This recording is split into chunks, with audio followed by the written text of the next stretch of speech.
Welcome to Hockey Wiz Talks podcast. Today I'll be talking about how analytics have completely changed how players get evaluated. In this podcast, I'll give a brief overview about what hockey analytics is and how they have completely changed how players get evaluated, as well as the effect it has on players. The most important thing to understand about analytics is that unlike the numbers that describe what happened, like how many shots are blocked in a game, how tall a player is, and what a team's win-loss record is, analytics undergo mathematical rigor to prove that they have some meaningful predictive value. Information that is classified as analytics give us a level of probability attached. If Team X does this, it is likely this other thing happens. It is not guaranteed, but likely. Analytical-based numbers help us gain a deeper understanding of what a team or a player really is, beyond just looking at results. Where do analytics come from? It is easy to think of analytics as some crazy mathematical formulas that may feel intimidating to understand, but that's not necessarily the case in hockey.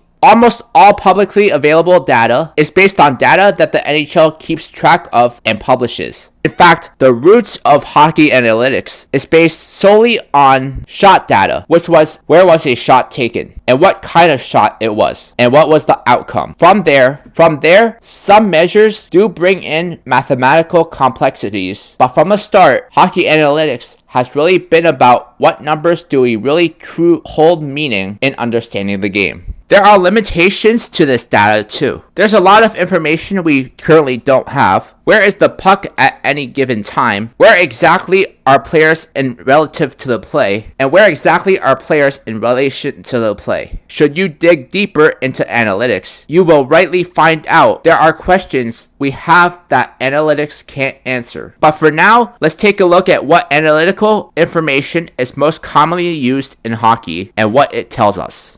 The most commonly used analytic in hockey is the Corsi, also known as shot attempts by shot volume by possession. When you see shot count on a scoreboard or box score, that number represents only pucks that either go into the net or are stopped by the goaltender. If you have ever watched a few minutes of hockey, you'll notice that a lot more pucks are directed towards the net than those that either go in or are played by the goalie. That's where Corsi comes in. Corsi doesn't just count shots in the traditional sense. It also counts missed shots that miss the net and block shots. You can come up with this number by simply adding the first columns on an NHL score sheet. Corsi can be measured for a player or team. Corsi can be measured for a team or player or against a team or player as an on-ice measure or individual count. Why is Corsi helpful? First, it is a more complete representation of the offense that a team is generating. It's all the pucks being sent towards the net, and it also represents the workload a goaltender faces. Second, and most importantly, Corsi has been statistically proven to be the strongest predictor of the likelihood to win a game. The team that shoots the most towards the net is likely to get the ideal outcome. The next most important hockey analytic is the Fenwick, also known as unblocked shot attempts, unblocked shots, and unblocked shot volume. Now that we understand why Corsi is so good, we can also understand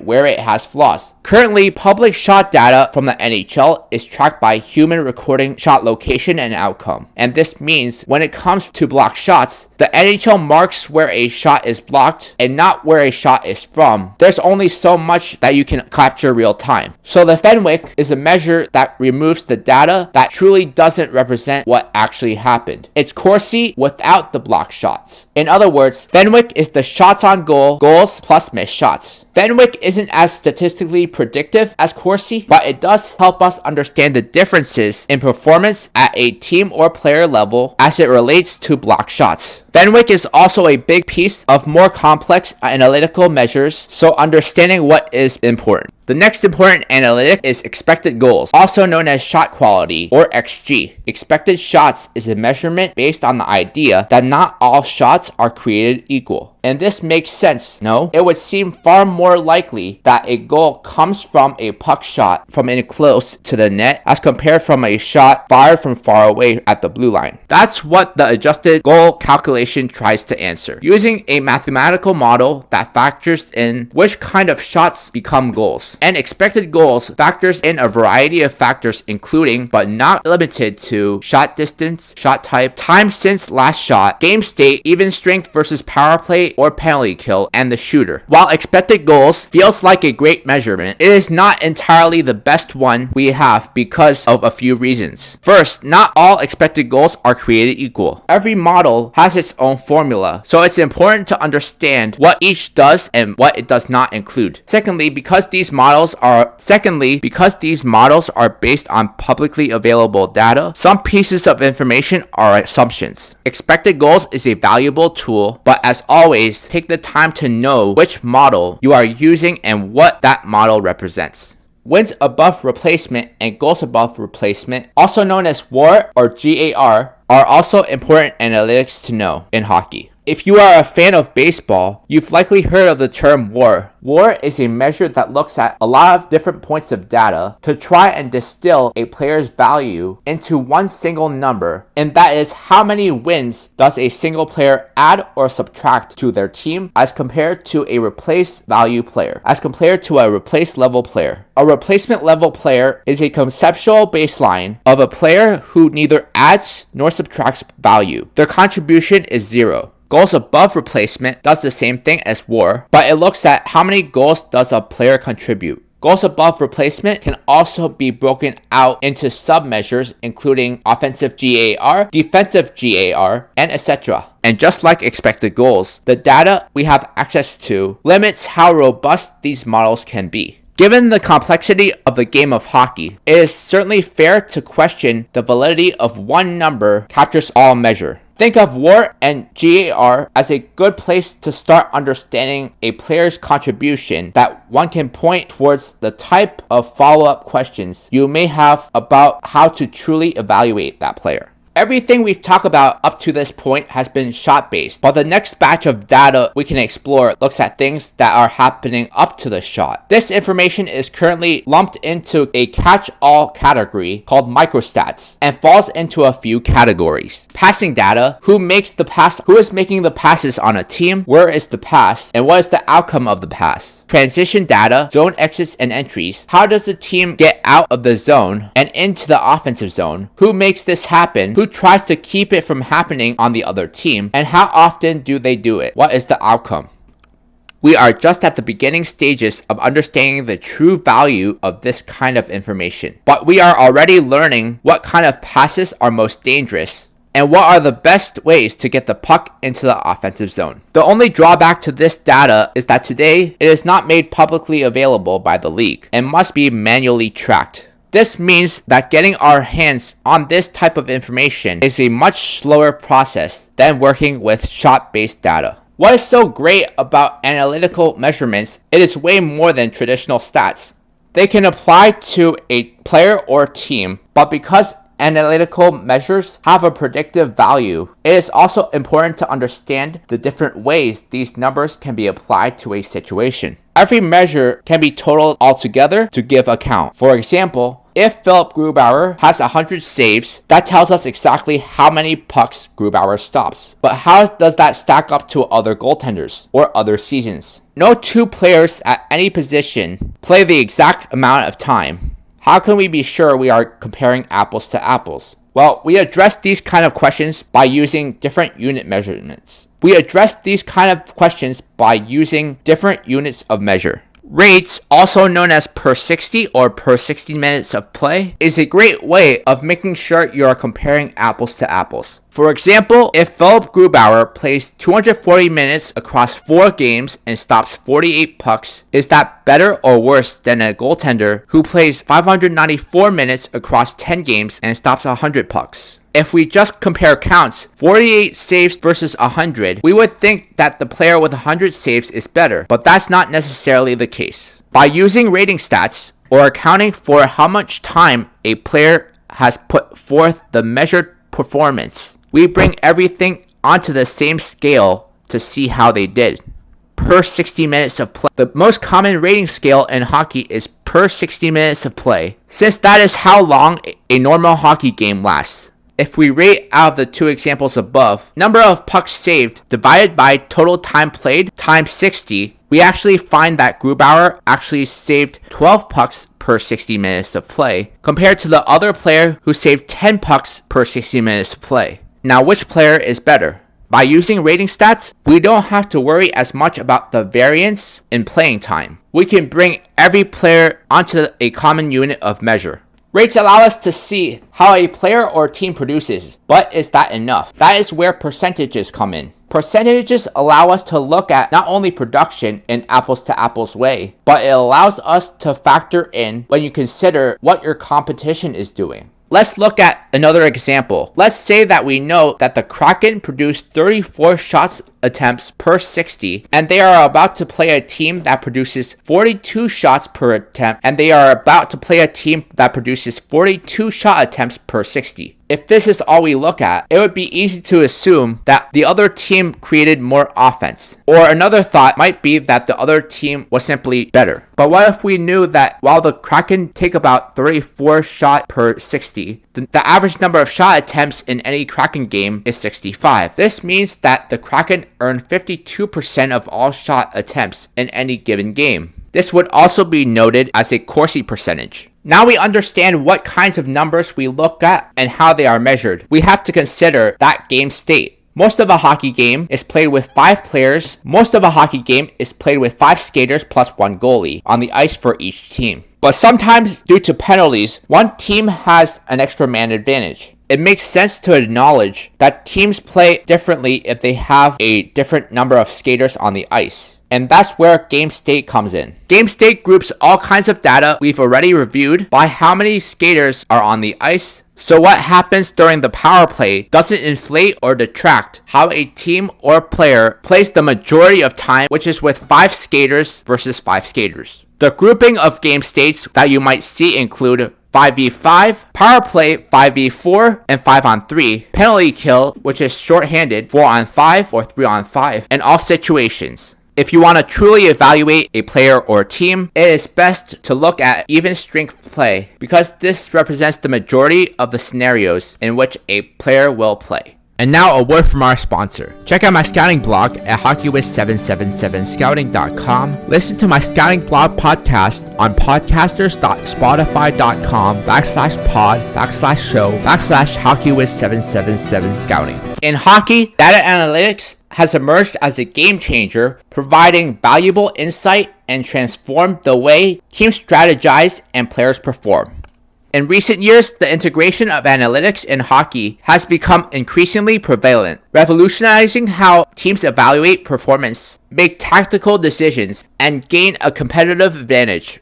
Let's explore the profound impact analytics has on hockey and how the data is shaping the future of the sport. Analytics also plays a crucial role in assessing a player's value, especially in contract negotiations and player acquisitions. Advanced metrics such as Corsi and expected goals provide a deeper understanding of a player's impact on the game beyond traditional stats like goals and assists. Teams can make an informed decision based on a player's overall contribution to a team's success. Data analytics have also revolutionized the player scouting process during the draft. Teams can now access potential draft picks more comprehensively, considering not only their on-ice performance, but also their underlying analytics. This approach minimizes the risk of selecting a player solely based on intuition, leading to more strategic and well-informed draft decisions.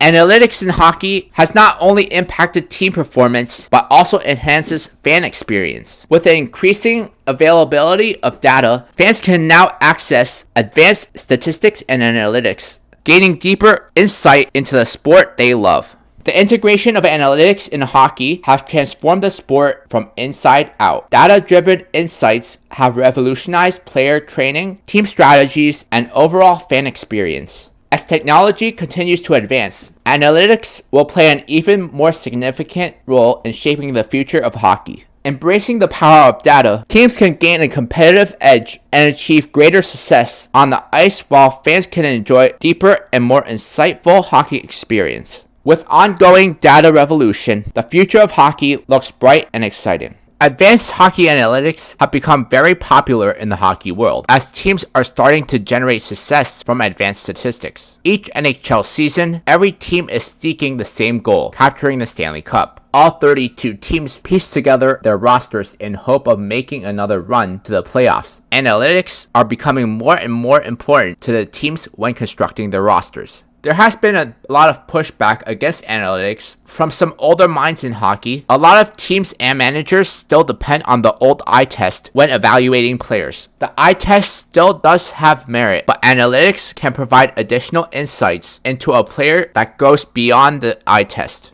Some of the best general managers throughout the league use analytics to construct their rosters. While it is important to bring revenue and money to the club, nothing tops winning the cup. Here are some of the best analytical teams to capture the Stanley Cup. The 2019 St. Louis Blues. The 2018-2019 St. Louis Blues were sitting at dead last among the league halfway point through the season. The Blues had 11 players that posted a WAR higher than 1. Some of these players include Ryan O'Reilly, who ended the season with a 4.4, Colin Parayko, who had a 2.6, and Vladimir Tarasenko, who had a 2. Ryan O'Reilly's 4.4 wins above replacement was good enough to put him 6th in the league for one of the most valued analytics. During the 2018-19 season, the Blues finished with a goals for per 60 of 2.5, which was tied for 13th in the NHL, while posting an incredible X goals against per 60 of 2.19, which ranked them 3rd amongst all teams. The team also had a goals for percentage of 53.25, sitting 10th in the league.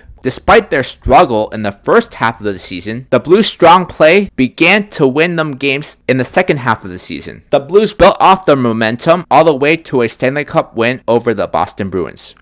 2020 Tampa Bay Lightning. The 2020 Tampa Bay Lightning were one of the most dominant teams to ever exist. The 2019-20 Tampa Bay Lightning were hungry after being swept by the Columbus Blue Jackets the year prior. The Lightning were loaded with talent all over the roster, with 7 players posting a WAR higher than 2. The team's WAR leaders consisted of Braden Point with a 3.8, Victor Hedman with a 3.2, and Anthony Cirelli with a 2.8. Point's stellar 3.8 WAR was good for 4th in the NHL, behind only Artemi Panarin, Elias Pettersson, and Ryan Ellis. Tampa Bay finished with a goals for per 60 of 2.96, tied for 1st in the league with the Colorado Avalanche, while having an X goals against per 60 of 2.09, good for 4th in the league. The team also recorded a goals for percentage of 57.36, which finished 3rd in the league. The numbers don't lie, as the Tampa Bay Lightning went on a dominant playoff run, winning the Cup in 6 games over the Dallas Stars.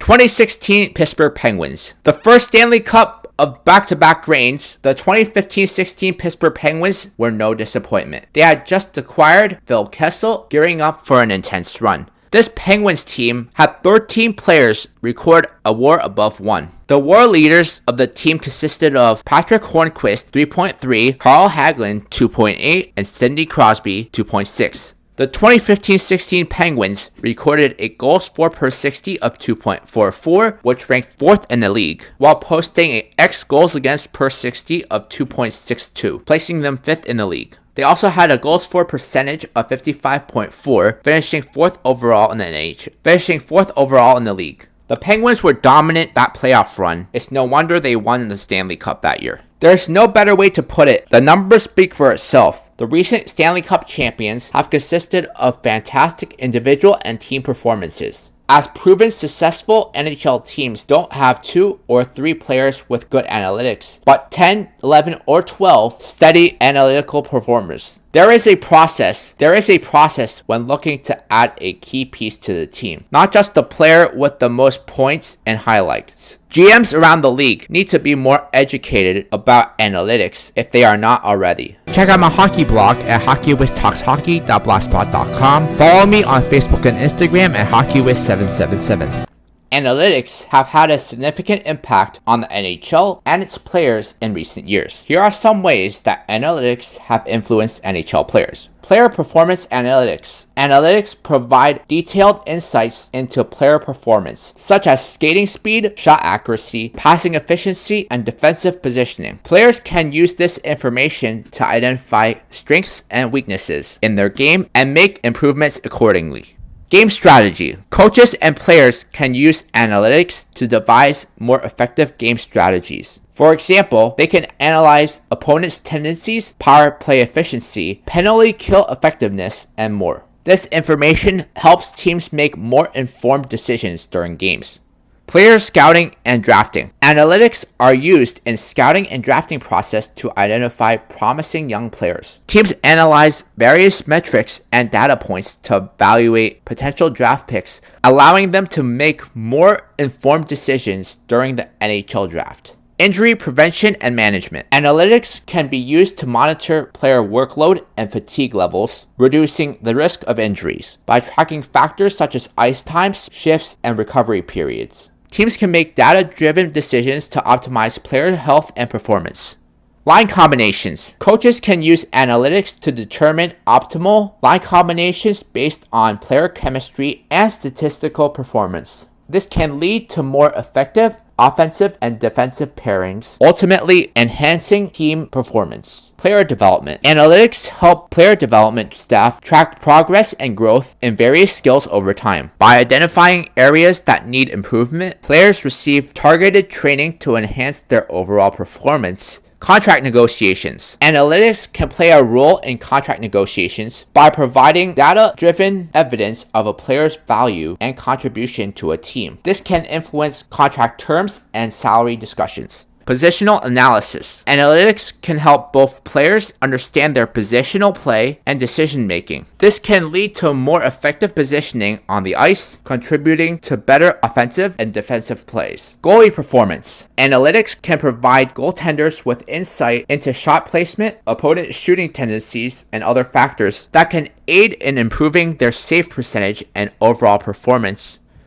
It's important to note that while analytics can provide valuable insight, they are just one tool amongst many that NHL players and teams use. The human element of the game, experience, skill, teamwork, and leadership remains essential for success in the NHL. Listen to Hockey Wiz Talks podcast on Podbean and Spotify. Check out my travel channel at youtube.com/HockeyWizTravel. In my next podcast, I'll be talking about why the NHL needs to have a World Cup of Hockey tournament in 2024.